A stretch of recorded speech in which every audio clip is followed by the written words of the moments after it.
Every now and then, at GolfPunk Towers, we get to hear about somebody in the golf industry who sounds as if they think like us and maybe want to change golf for the better, get new people into the game, that kind of thing. So it kind of spawned a new feature. It's called Our Kind of Soldier. The guy's name is Garmany. He owns Troon Golf, and he's up there. Let's go and see him. Well, I think there are some things about golf that that are everlasting and historical and wonderful. A part of it is how long you can play. A part of it is the fact that it can't be mastered the way tennis can be mastered. I mean, there's no. I mean, if you go today to Wimbledon, well, if you go to the French Open, you can name 2 people who are going to win, probably, or 3. But at Wimbledon, you can name 5.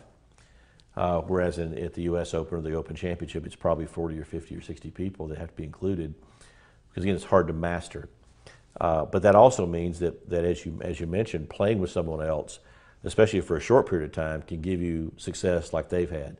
Everyone can hit a shot like Tiger Woods on one golf hole. You probably can't hit a serve like Nadal, or a spin over a forehand like Federer.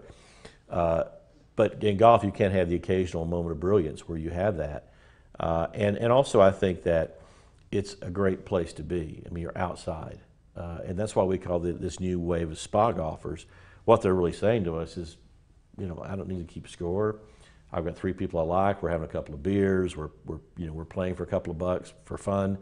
But we're not going to play in the member guest. We're not going to play, in the invitational. We're having a great time out here. Sun's shining, grass is green, there's animal life all around us. It's fantastic.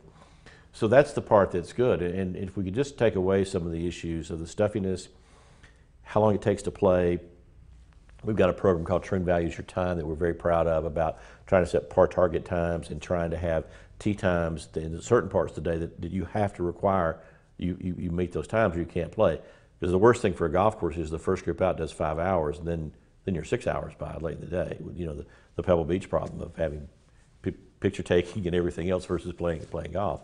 But so I think that there's enough right with the game and enough basis for the game. If we can go back and look at maybe bifurcation of equipment. I've always thought that why wouldn't we have an entry golf ball for the very beginner that maybe would be a little bit further, a little bit straighter, dimple pattern would be hard to make it curve. A golf ball for almost everyone else, and then a very elite golf ball that would be shortened back to, say, 1996 levels. Because the golf ball from 1956 to 96 is about 4 yards longer at the very top end of the business. From 96 on, it's about 40 yards longer. It makes no sense. And all the money that's been spent to protect that has cost people in green fee money or dues money or whatever. It gets paid by someone.